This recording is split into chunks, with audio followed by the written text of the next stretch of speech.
Vous savez, ça fait des années que je connais Rouf et on fait pas mal d'activités ensemble. Et d'aussi loin que je me souvienne, il a toujours eu avec lui un petit jeu d'échecs portable. Les pièces sont un peu petites, pas très pratiques, mais ça ne nous empêche pas de profiter pour faire quelques duels. Du coup, je me suis toujours demandé pourquoi il trimballe ce petit jeu depuis autant d'années. Et il y a quelques jours, alors que j'avais réussi à lui mettre une belle raclée, j'ai enfin songé à le lui demander. Et échec et mat. Ouais, bon, j'ai joué le cheval un peu vite, mais bon, c'était une bonne partie. Hein. J'ai quand même une question. Pourquoi tu te trimbales toujours avec ce jeu d'échecs ? Je veux dire, tu l'utilises pas vraiment en dehors des parties qu'on fait nous deux, du coup, pourquoi ? Ouais, bon, en fait, ça vient d'un film. D'un film ? Ouais. L'enjeu, tu connais ? Non. Bah, il y a un type, il a un jeu d'échecs, et voilà. Ok. Rouf semblait assez évasif et ça n'a fait qu'accentuer ma curiosité. Je me suis donc procuré le film et je l'ai regardé. Alors l'enjeu est un film américain sorti en 1998 et réalisé par Barbet Schroeder. En dehors de la consonance de son nom, je n'ai pas d'attrait particulier pour ce réal. J'ai vu L'Avocat de la Terreur et Le Vénérable W, deux documentaires qui, avec Général Idi Amin Dada, constituent la trilogie du mal, où l'on découvre la personnalité d'individus liés à des crimes contre l'humanité. Il fait aussi un caméo dans Mars Attack où il joue le président français. And we've negotiated a settlement. Maurice, get out of the room. Get out now. Mais revenons à notre film et à son générique d'un kitsch franchement douteux. Les textes défilent directement sur les décors et en plus de ça, chaque plan est débulé sans raison. C'est la première fois que je vois un générique bourré au point de pas tenir droit. Apparaît alors Randy Garcia qui incarne Frank Conner, un super flic prêt à tout pour sauver son fils atteint de leucémie. Il consulte illégalement quelques fichiers pour trouver quelqu'un qui pourrait sauver son fils et manque de bol. Il s'avère que le seul donneur potentiel de moelle osseuse est un tueur en série nommé Peter McCabe, interprété par Michael Keaton. Frank va organiser une rencontre avec le tueur pour tenter de le convaincre de devenir donneur et là, je vous avoue que j'adore l'introduction du personnage donc je me tais et je savoure. McCabe! McCabe!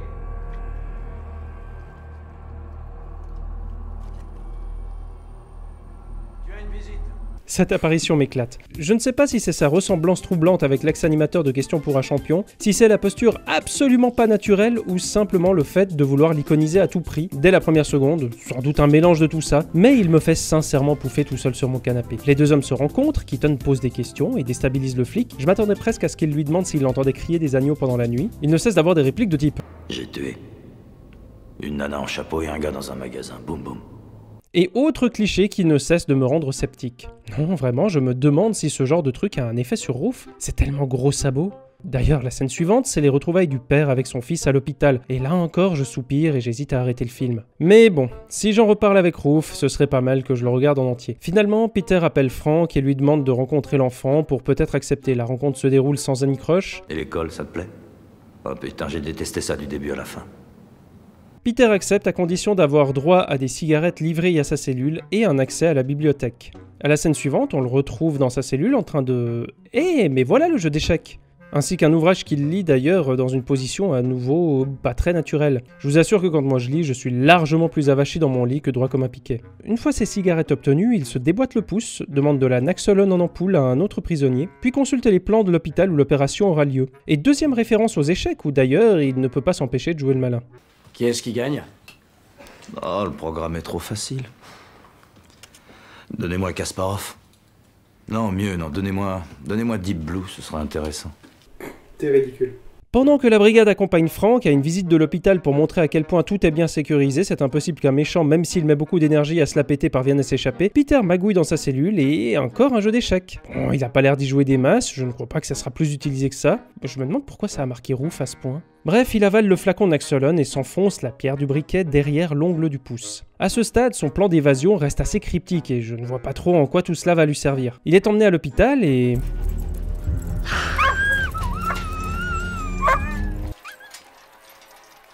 Il est emmené à l'hôpital et je me rends compte qu'on est qu'à un tiers du film. Il reste une heure, il s'est toujours pas évadé. Je me demande sur quoi ils vont rusher la suite. Bref, la scène d'évasion arrive et enfin on a droit à son plan. Grâce au flacon avalé puis récupéré, il ne s'endort pas, libère sa main au pouce déboîté, improvise un lance-flamme et met le feu au personnel hospitalier environnant. Et enfin, il s'enfuit de l'hôpital. Immédiatement, Frank le pourchasse et...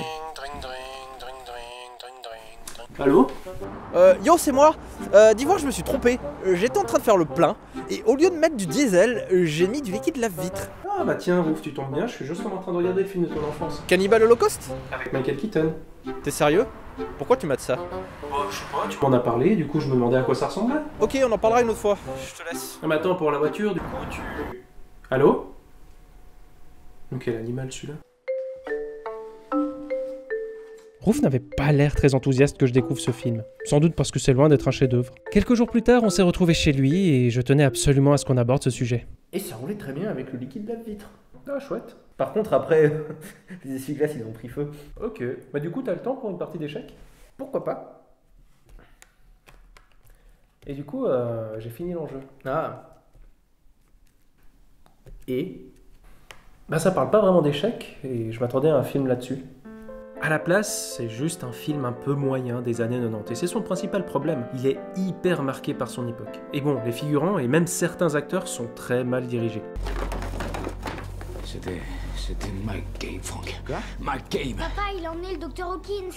Par exemple, ici, l'anesthésiste qui se rapproche lentement du méchant et de son otage durant plusieurs plans, tout ça pour donner un petit coup de pied dans le flingue et repartir dans une démarche absolument pas investie loin de l'action. Mais surtout, son manque de personnalité. Son antagoniste est construit sur la base d'Hannibal, du Silence des Agneaux. La relation entre les deux personnages, c'est Robert De Niro et Al Pacino dans Heat. Sa dynamique générale, c'est Piège de cristal. Bon bah voilà. Hein.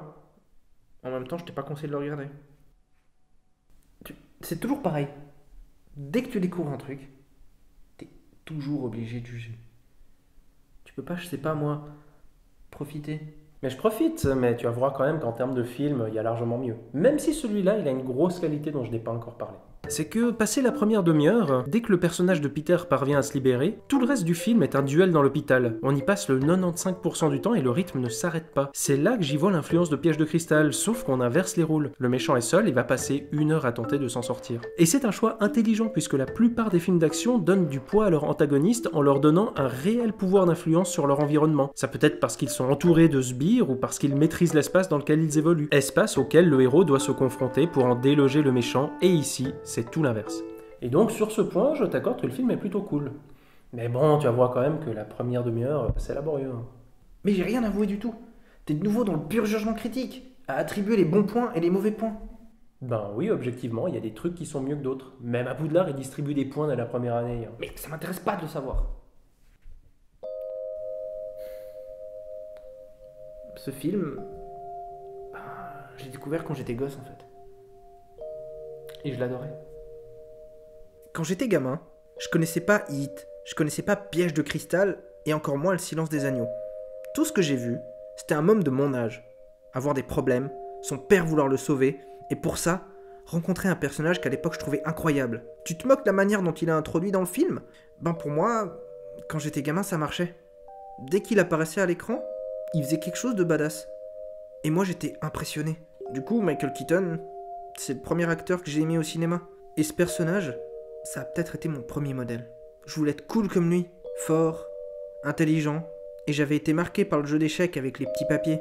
Ce type aimait tellement les échecs qu'il s'était improvisé ses propres pions. Il jouait contre lui-même, car c'était le seul adversaire à sa hauteur. Du coup, j'ai acheté un jeu d'échecs et je me suis mis à jouer. Ce jeu d'échecs? Ouais.